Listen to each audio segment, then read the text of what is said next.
Hello and welcome to the latest in this series of tutorials for Excel beginners. It's been quite a while since the last one, but I thought I'd start making a few more, and this year I hope to make quite a lot more tutorials, so stay tuned. In this tutorial I'm going to look at the nested if function, a last look, and I just wanted to show you something that I meant to show you in the previous video but didn't explain it probably too well, and that is the order that things are placed in when you create a function that requires more than two outcomes. Now if we look at this basic if function here, which we created in an earlier tutorial, you'll see it has a fairly basic structure, and it simply checks to see if the venue is sold out, and if it is, put a message on saying sold out, and if not, simply say seats available. So it's just checking for one possible outcome. In other words, is the cell value 100% or not? Now what I would like to have happen in this cell is three possible outcomes, and those will be sold out if the ticket sales are, let's say, below 100. I want to have the word promote appear, and if they're between 100 and 149, I'm going to have the words last few seats appear. So obviously you can have more messages than that, but just for this example that will do. So what do we need to do? Okay, well if you saw the last tutorial then you'll know how to create the nested if function, which is what I'm going to do here, but what wasn't clear on the previous tutorial is how you order the different parts, so I want to explain that a little bit better here. So I'm going to first of all delete the existing if function. I'm going to create a new function that does what I want. So we're going to create the function and click in the cell where you want the result to appear, as I have done there, and we'll just start to type out equals if, open bracket, and I'm going to first check on the sales, see if it's actually sold out. So click on C7 and see if that equals 150. Type a comma to separate the parts of the function, and if it is sold out, I'm still going to have the words sold out appear. Type a comma again. Now at this stage on a normal if function I would type out the bit that I wanted to appear if it wasn't correct. However, this time I want to ask a second question, and that second question is going to be created by typing the word if again and an open bracket again, so you're almost creating a new if function if you like. And this time I'm going to refer to the same cell, and now I want to know if it's 100 ticket sales or above, and so I'm going to simply say is it greater than 99. Now if that's true, type a comma again and open quotes. I'm going to have the words last few seats appear. There we go. Close quote. So that's my second question, and that last few seats is what I want to have appear if that is true. In other words, if the ticket sales are above 100 or 100 or above, but below 150.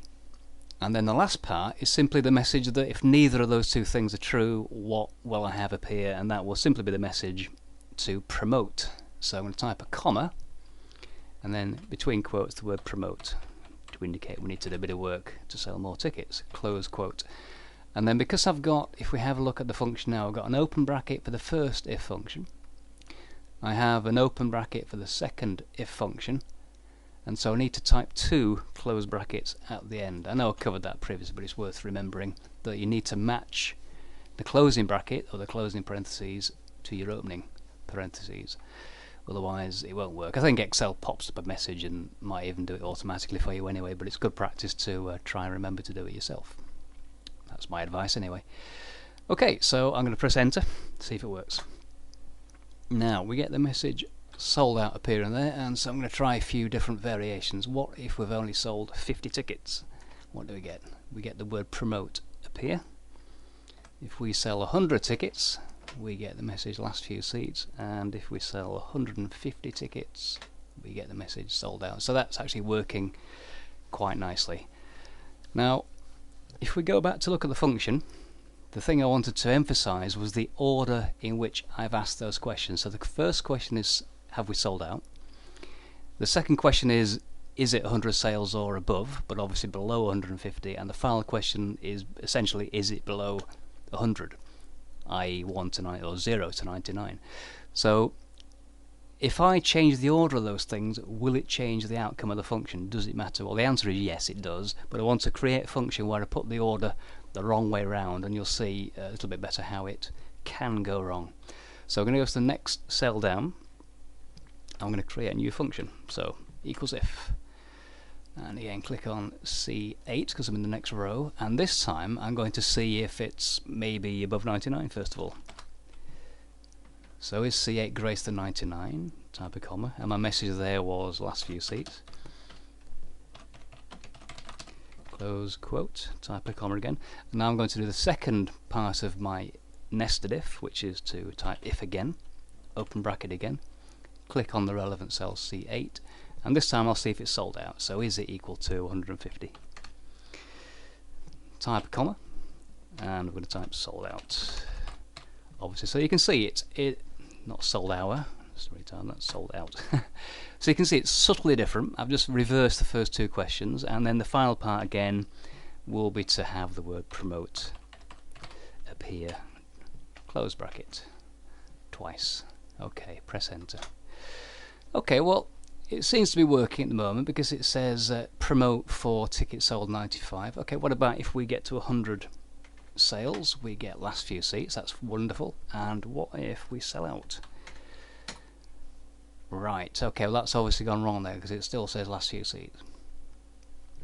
And it should say sold out. So in a real life scenario, we could end up selling tickets for seats that are no longer available.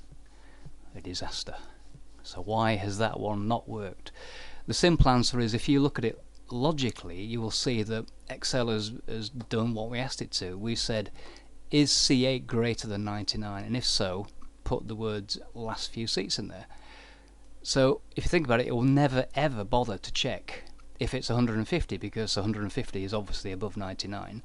So Excel stops the function when it finds something that's true. It never ever bothers to go beyond that. So the first thing it does is look at the cell. It's alright, it says 150, but it's also above 99. So I've been told to put last few seats in above 99, end of function, thank you very much, and that's the end of the process. If you look at the previous one, the one that actually works, the first question is it sold out? So it's testing the high value first. If the high value isn't correct, and if I just change that value down to say 125, then Excel moves on. So it says, let's go back to the function again. So it says, okay, it's not 150, what do we do next? And then it says, okay, is it above 99? And that's the second highest test, if you like, and then it puts last few seats in. If that's not true, and if I go back and change that value again to say 50, just come back and look at the function again, it puts promote in. So basically it will simply continue through the function until it finds something that's correct, and once it finds something that's correct, it basically ends the function. So keep that in mind when you create these nested if functions, when you're testing numeric values, to put them in the correct order, otherwise it simply won't work. The best, you could do it different ways depending on whether you use greater than or less than, but my personal preference is to check the high values first and then move on to the lower values. Now if you're testing text values, it doesn't make any difference, because it doesn't matter whether, so let's say I'm looking to check for the word Fred, then it doesn't matter whether I put the word Fred at the beginning of the nested if function or at the end. It'll only stop when it finds the word Fred, so clearly that is a different situation, which is why the previous example worked no matter which way around we worded it, because we were looking for a different test. So it's only applicable on numeric tests, but something that's worth bearing in mind. Okay, well that concludes this tutorial. Just to let you know that my plans are to produce an awful lot more tutorials this year, hundreds potentially, but at least 100 I hope, and that will cover more Excel tutorials, Microsoft Word, PowerPoint, and also I've had a lot of people asking me about Microsoft Access, and so I'll be looking to create some Access tutorials in the next few weeks.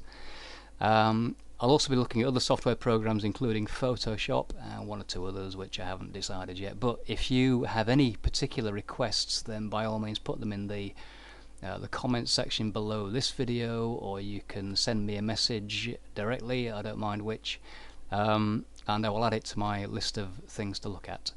So hope you found this video useful. Thank you for your comments and messages.